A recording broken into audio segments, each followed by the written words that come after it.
ঢোকার পরে একজন জিজ্ঞেস করলো ব্ল্যাক টিকিট লাগবে। বাংলাদেশ সবসময় হতাশ করে, এখন আর দেখি না। তামিম আছে তো ওর হচ্ছে আমরা খুব ভালো একটা ফ্যান। আমরা আসলে মূলত ময়মনসিংহ থেকে আসছি, একটা কাজে আসছিলাম, তো ও খুব শখ করছিল যে খেলাটা দেখবে। পারে নাই যেহেতু ইনশাল্লাহ আরেকবার। আমিও আশাবাদী, নো টেনশন। এটাই কিছুটা বাচ্চাগুলোর মন খারাপ হয়েছে তো ইটস। আমি ওরকম মোটামুটি দেখা হয়, কিন্তু বাংলাদেশ সবসময় হতাশ করে, এখন আর দেখি না। হ্যাঁ, ভালো লাগতো, ওদের ভালো লাগতো। এই যে টিকিট পেলেন না এসে একটু স্বপ্ন সম্পূর্ণ হয়। হ্যাঁ, এটা একটা ক্রাইসিস। যদি ওরকম টিকিট নিয়ে যা মনে হলো, ঢোকার পরে একজন জিজ্ঞেস করলো ব্ল্যাক টিকিট লাগবে, তো মনে হলো এটা না হলে ভালো হতো। স্বচ্ছতা দরকার। না না না, আমরা হচ্ছে চাঁদপুরের। জি, হ্যাঁ হ্যাঁ হ্যাঁ, তামিম আছে তো ওর হচ্ছে আমরা খুব ভালো একটা ফ্যান, এই কারণে আর কি বরিশাল সাপোর্ট করতেছি। হ্যাঁ। টিকিট পেয়েছো? না টিকিট পাওনি? না, এখন কি করবা তাহলে? আমি কিছু করব না, বাসায় গিয়ে দেখবো।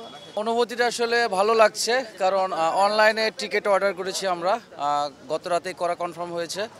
তবে ফার্স্ট ম্যাচ মানে ফার্স্ট আসা ভাইগনাদেরকে নিয়ে একটু অনুভূতিটা খুবই ভালো লাগার মতো আর কি। বরিশালের ম্যাচ দেখবো, বরিশালের সাপোর্ট করে ওরা, মুশফিক মাহমুদুল্লাহ রিয়াদের ফ্যান, ওরা 500 করে নিয়েছে আর কি।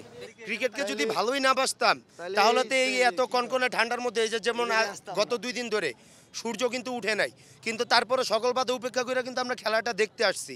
অনলাইনে যে টিকিটের ব্যবস্থাটা করা হয়েছে সেইখানে আমাদের যারা আমরা খেলার জন্য আগ্রহী আমরা তারা পাচ্ছি না, কিন্তু কালোবাজারি যারা করতেছে তারা প্রচুর পরিমাণে তারা টিকিট কেটে তারা নিয়ে যাচ্ছে। তারা এক একজনে 5টা 10টা তারা 10টা মোবাইল দিয়ে তারা 10 জনে 10টা টিকিট নিয়ে নিতেছে।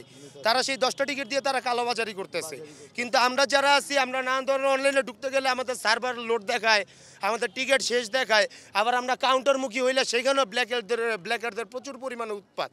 এরকম উৎপাত হইলে তো আমাদের পক্ষে এই বাংলাদেশ ক্রিকেটের এই যে ঘরোয়া লিগ বলেন, এই যে এটা যেমন আমাদের একটা ঘরোয়া লিগের মতো বিপিএল, পরে আমাদের ন্যাশনাল টিমের খেলাগুলো বলেন, তা আমরা যদি এরকম ধরনের খেলা যদি নাই দেখতে পারি তাহলে তো আমাদের হয় না।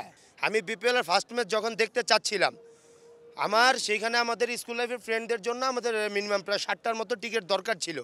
আমি 60টা টিকিট আমার পার টিকিট আমার 1000 টাকা করে কিনা পড়ছে, 200 টাকারটা 230 টাকা যেইটা, তারা তো আর কাউন্টার থেকে তো তারা বেশি রেট দিয়েও নিচ্ছে না, বা কম্পিউটারের দোকানে গেলেও তো তারা বেশি রেট দিয়ে নিচ্ছে না। আমার 60টা টিকিট আমার 7000 টাকা দিয়ে নিতে হয়েছে। কেন আমি 7000 টাকা দিয়ে নিতে যাব?